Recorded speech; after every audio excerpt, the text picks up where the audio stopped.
드디어 제가 꼭 여쭤보고 싶었던 순간이 온 것 같아요. 스위스 제네바 국제인권단체 행사, 이게 23년 5월에 다녀오신 거죠? 그러니까 보름 안 됐네. 따끈따끈한 소식이에요.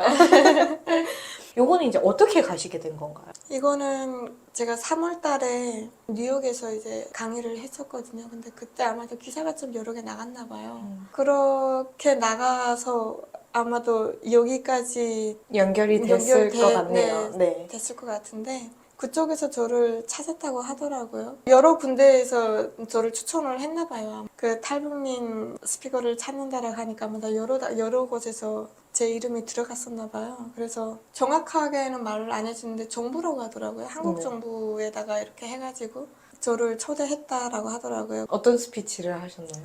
저는 제가 북한에서 겪었던 경험들을 이야기를 했지만 여자는 약할지 몰라도 엄마는 강하다라는 주제로 해가지고 왜 북한의 엄마들은 자녀를 북한에 남겨두고 올 수밖에 없는지 그런 거에 대해서 했었거든요. 또 자녀의 입장에서 스피치를 하신 거군요. 그럼요. 저는 엄마가 나를 두고 왔었고, 그러니까 북한에서 이제 내가 남겨졌을 때 느꼈던 그 감정과 또 다른 아이들 들었던 그 감정도 알잖아요. 그리고 엄마한테 엄마가 느꼈던 감정도 내가 들었었고 하기 때문에 정말 어떤 분들은 정말 모르는 사람들은 막 북한 사람들은 뭐 심장도 없나 봐.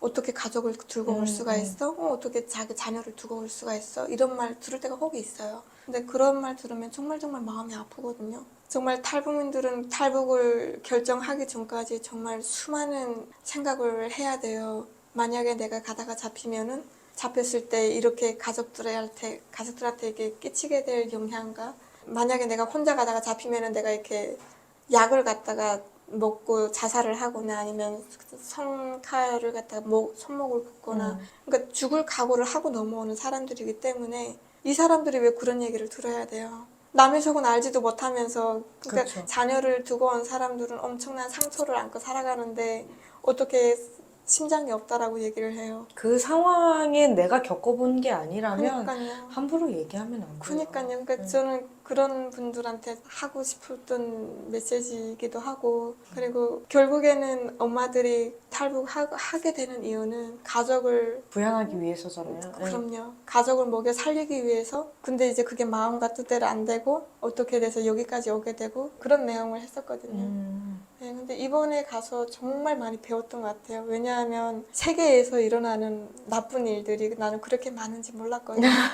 그 스위스에 가가지고 다양한 사건들을 좀 접할 수 있는 기회였었어요. 그래서 중국에서는 어떤 일이 일어나고 홍콩에서는 어떤 일이 일어나고 아프가니스탄에서는 어떤 일들이 일어나고 그러니까 여러 나라들에서 이렇게 이러한 일들이 일어나는구나라는 걸 처음 저도 알았거든요.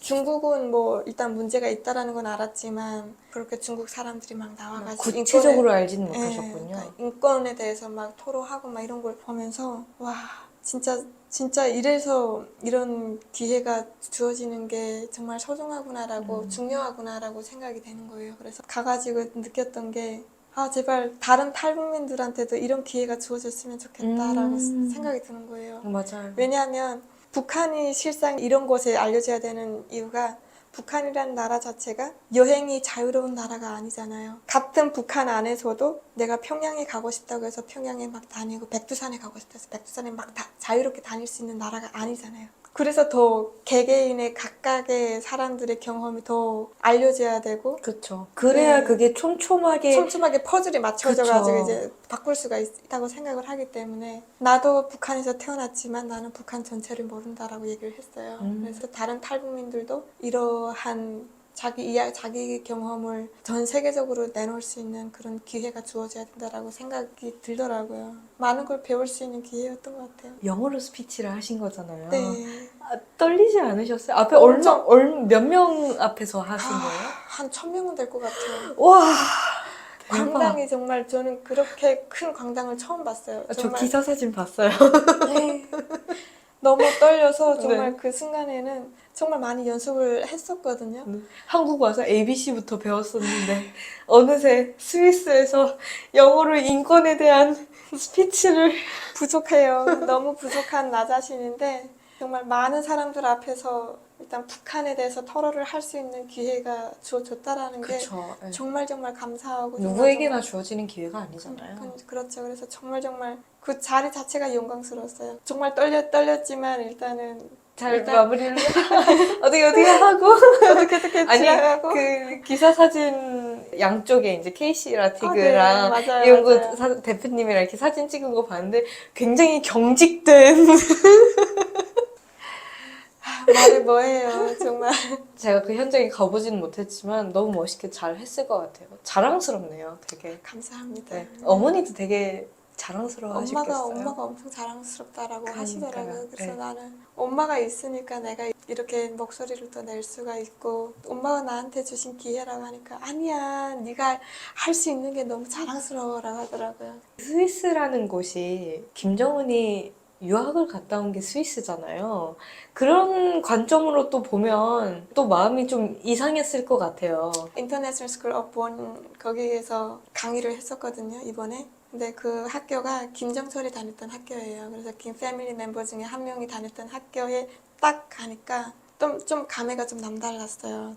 일단 거기서 강의를 자유에 대해서 강의를 한다는 것 자체가 좀 남달랐고 감사하죠. 거기서 북사인회 하면서 나의 책을 아이들한테 전해줬는데 아이들 반응이 너무 좋은 거예요. 그러면서 자기들은 북한 인권에 대해서 접할 수 있는 기회가 없었다. 오늘이 처음이다. 막 이런 애들도 너무 많았고, 막 어떤 아이들은 막 울기도 하고, 막 너무너무 잘 와줬다라고도 하고, 반응이 너무 좋은 거예요. 그럴 때도 기쁘셨겠어요. 엄청 기뻤죠. 근데 강의를 끝나고 나서 우리가 택시를 기다리고 있는 동안 아이들이 막 끝나고 나서 이제 막 나가서 노는데 막 축구하면서 놀고 막 넘어지면서도 막 엄청 그 아이들의 웃음이 까르르 하는 예. 그걸 딱 보는 순간에 이제 북한의 아이들도 이렇게 공부를 해야 되는데 라는 생각이 들더라고요. 김정은이랑 김정철이는 이렇게 학교를 다녔겠지 그렇죠. 스위스에서. 북한의 아이들은 저렇게 북한의 꽃제비가 아이들은- 되어가는데 북한의 아이들은 매일 그냥 먹을 거 걱정해 호미와 바구니 들고 그냥 풀캐로나 다니지 않으면 산에 가서 나뭇가지를 줍지 않으면 이렇게 다니는데 북한에도 이 아이들처럼 이렇게 막 웃으면서 공부할 수 있는 날이 왔으면 좋겠다라는 생각이 들더라고요. 마음이 좀 짠했어요. 그랬겠네요. 네. 북 행사를 했다고 하시니까 이제 책 이야기를 해볼까 하는데요. 자유를 향한 초록 신호등. 이 책도 케이시 라티그 네, 대표님 맞아요. 덕분에 쓰신 거죠? 맞아요. 내 인생에 대한 책인 건가요? 그럼요. 북한에서의 자서전이라고 생각하시면 될 것 같아요. 자유를 향한 초록 신호등이라는 이유는 북한에서 난 신호등을 못 봤어요, 사실. 근데 여기 와서 신호등이 세 가지 색이라는 걸 알게 됐고 일단은 어딘가에 가려면 그 신호등이 초록색이어야 일단 갈 수 있잖아요. 그 초록 신호등 역할을 한 사람이 누군지 내가 자유를 향해서 올 때 그런 내용으로 썼고 독자분들이 책을 읽어보시면 아 초록 신호등 역할을 누가 했는지 알 수 있을 거예요. 네. 엄마 아닌가요? 에헤이 그걸 이렇게 말씀하면 아니 너무 쉬운 퀴즈다. 에이 정말 그래서 네. 초록 신호등. 어쩌면 이 책이 엄마한테 감사하는 마음으로 음. 네, 쓰여진 책인 것 같아요. 네. 아 대단하다. 책도 쓰시고. 대단한 거 절대 아니에요. 또 책이나 이렇게 스피치 외에도 여러 유튜브 방송이나 이렇게 방송 매체로도 얼굴을 알렸는데 이렇게 나와서 사실 내 이야기를 하는 게 쉽지는 않을 것 같거든요. 왜냐면 막 밝고 행복하고 자랑하는 그런 이야기도 아니고 근데 방송 출연하는 게 이렇게 좀 꺼려지거나 그러진 않으셨어요? 꺼려질 때가 많긴 해요. 왜냐하면 이번에 스위스 갔을 때도 좀 아, 해외 나가서 하는 게 큰 거예요. 그게 알려지니까. 조금 조심스럽긴 하겠네요. 네, 그래서 3월 달에 사실 미국에 갔을 때도 중국 대사관에 갔었거든요.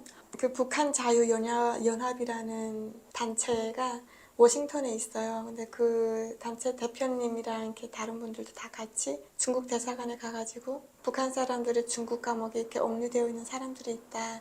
그 사람들 사진을 가지고 갔어요. 눈만 가리고 이 사람들을 풀어달라. 이 사람들이 만약에 북한에 다시 보내진다면 이 사람들뿐만 아니라 이 사람들의 가족은 어떠한 환경에 처할지도 모르고 만약에 심하면 공개 처형도 당할 수 그쵸, 있다. 그쵸. 이렇게 했었거든요. 근데 거기에 북한 대사관 돼서 심지어 지나갔었거든요. 네. 근데 중국 대사관에서 막 우리 사진을 막 찍더라고요. 언제는데? 거기에서 이제 막 심장이 막 어떡하지? 그러니까요. 네, 그러니까 그쪽에서는 이제 정보를 갖다 막 팔고 막 북한 쪽에다 팔고 막 한다고 들었어가지고 네. 괜찮아야 될 텐데라는 걱정이 되더라고요. 그러니까 항상 활동하면서도 한쪽으로는 계속 그래서 북한에 있는 가족 남겨져 있는 가족들 네, 걱정을 안 할 걱정되시겠네요. 수가 없어요. 네. 그러네요. 특히 한국에서는 그냥 한국인 내에서 뭐 강의를 하거나 뭐 이렇게 하는 거는 상관없지만 네. 상관없는데 해외 나가서 하는 거는 워낙에 여러 매체들에서 이제 알려지니까 알려지기 네. 때문에 굉장히 용기 있는 행동을 하셨네요. 이제는 멈출 수가 없을 것 같다라는 생각을 했어요. 이제는 이왕 이렇게 된 거 좀 더 세게 나가야 되나. 그럼 앞으로도 어떻게 인권 활동 쪽에서 좀 뭐 기회가 주어진다면 네 계속 볼 수 있겠네요. 네, 계속 할 계획이에요. 알겠습니다. 지금 나이가 20대를 온전히 한국에서 다 보내고 중간에 그쵸. 캐나다도 갔다 오긴 했지만 30대를 맞이했잖아요. 네. 앞으로 나에게 와 있는 이 30대는 어떻게 보내고 싶으세요? 계획으로는 일단 학교를 졸업을 하고 뭔가 나만의 직업을 창출하고 중간중간에 내가 이렇게 북한 인권에 대해서 강의할 수 있는 기회가 주어진다면 그냥 그렇게 할 계획이에요. 앞으로의 또 30대가 기대가 되네요. 저는 저의 30대가 굉장히 기대되거든요. 앞으로의 10년이 더 열심히 저희 같이 열심히 살아봐요. 좋습니다. 하여튼 북한에서는 아무도 꿈을 물어보지 않는다고 했는데 저는 지금 물어보려고요. 앞으로의 꿈 또는 통일이 돼서 내가 고향에 간다면 뭘 하고 싶으신지. 통일에 대해서 고향에 간다면 네. 영어를 가르칠 것 같아요. 아, 네. 잘 어울린다. 아이들에게 영어를 가르칠 것 같아요. 네. 그리고 부모 없는 아이들을 돌볼 수 있는 그런 단체를 만들 것 같아요. 아동복지 쪽으로. 네. 그렇게 하면서 한쪽으로 또 가게 하면서 음식도 팔고 다양한 꿈이 있네요. 하나하나 다 실천됐으면 좋겠어요. 그러니까요. 네. 통일이 돼야 되는데. 다 이루실 수 있을 거예요. 제가 사실 이렇게 많은 탈북민 분들을 만나면서 가장 마음이 아플 때가 언제냐고 물어보신다면 저랑 이렇게 비슷한 나이 또는 저보다 어린 탈북자 분들을 만났을 때 저랑 어린 시절이 너무 다르게 크니까 그 부분이 저는 항상 참 마음이 아프거든요. 근데 북한의 아이들에 대해서 언급을 하셨는데 사촌 동생들도 20대를 다 북한에서 보내야 하고 그런 북한에 있는 어린 친구들에게 한마디를 하신다면 북한의 어린이들에게 그냥 특히 부모 없는 아이들에게 꼭 희망을 버리지 않았으면 좋겠다라는 메시지를 전해주고 싶어요. 스위스 그 강의에서도 내가 했던 말인데 그 아이들에게 부모에 대해서 질문을 하면 부모에 대해서 되게 원망을 한다고 하거든요. 근데 본인들의 입에서는 부모를 원망한다고 하지만 그 아이들의 일상을 보면 온통 다 아빠 엄마의 노래밖에 없어요. 부모님을 그리워하는 노래를 매일같이 수도 없이 부르거든요. 그러니까 그 아이들에게 부모님의 사랑을 어떻게 좀 전할 수 있는 그런 날이 왔으면 좋겠어요. 그래서 물론 부모들과 떨어져서 살고 있다라고 하지만 부모들의 가슴에는 항상 그들이 있고 항상 그들은 잊혀지지 않는 존재라고 생각을 하고 너무 부모를 원망하는 것보다는 부모를 언젠가는 만날 수 있을 거라는 그런 희망을 가지고 살아갔으면 좋겠어요. 내가 그랬던 것처럼. 내가 그랬거든요. 북한에서 많은 사람들이 너희 엄마 돌아가지 않을 거야. 너희 엄마 너를 버렸어라는 말을 많이 했어요. 근데 그 사람들 말을 들을 때면 설마 우리 엄마가 버렸을까라는 생각을 잠깐 하긴 했지만 저는 우리 엄마의 사랑을 믿었거든요. 책에 보시면은 챕터 2에 이제 번이라고 있는데 헛간에서 엄마랑 2년 동안 살았었어요. 근데 그 2년 동안에 정말 풀만 먹고 살았지만 엄마의 사랑이 되게 돈독해질 수 있는 시기였던 것 같아요. 근데 그 사랑을 생각하면 그 덕분에 계속 그 덕분에 엄마랑 떨어져 있어도 그 덕분에 이제 이겨내셨군요. 네, 맞아요. 그래서 다른 아이들도 물론 엄마가 어떤 아이들은 엄마의 얼굴조차 기억 못하는 아이들이 있지만 항상 부모들의 마음속에는 멍이 든 채 그 아이들의 흔적이 멍이 든 채 부모들도 살아가니까 언젠간 만날 거라는 언젠가는 그 사랑이 꼭 전해졌으면 좋겠고, 네, 그냥 그런 메시지를 전하고 싶어요. 오늘 베나TV 처음 출연해 주셨는데 사실 처음 제가 2시간 인터뷰를 했을 때 놀라셨잖아요. 너무 길지 않냐고. 네, 맞아요. 보통 1시간인데 2시간을 하셔도.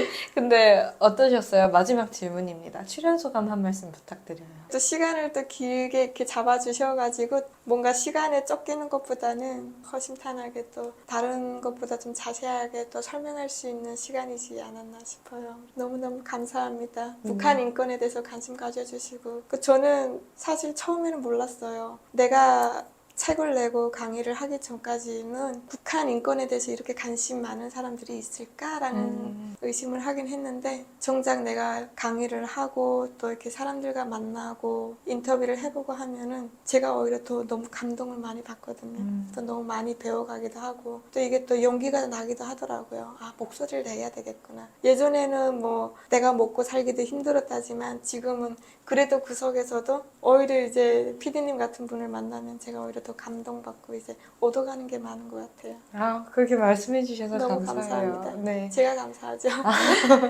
감사합니다. 저도 긴 시간 내주셔서 너무 감사드리고요. 정말 북한 인권에 대해서 목소리를 내주시는 것도 너무 감사하고 더 많은 분들이 더 다양한 목소리를 내야 된다고 네. 생각하고요. 저도 꼭 그렇게 생각을 해요. 그래서 다른 탈북민들도 아까도 얘기했지만 우리 개개인이 겪었던 경험들은 다 다르기 때문에 정말 한 사람의 한 사람의 경험들이 다 소중하기 때문에 그 사람들도 목소리를 낼 수 있는 기회가 주어졌으면 좋겠고 좀 세계적으로 좀 나가서 북한 인권에 대해서 토로했으면 좋겠어요. 어서 문제가 좀 시급히 해결이 됐으면 좋겠고 오늘 일단 이렇게 시간 내주셔서 다시 한번 감사드리고 제가 감사합니다. 네, 앞으로의 또 행보가 기대가 되는 그런 시간이었던 것 같네요. 감사합니다. 감사합니다.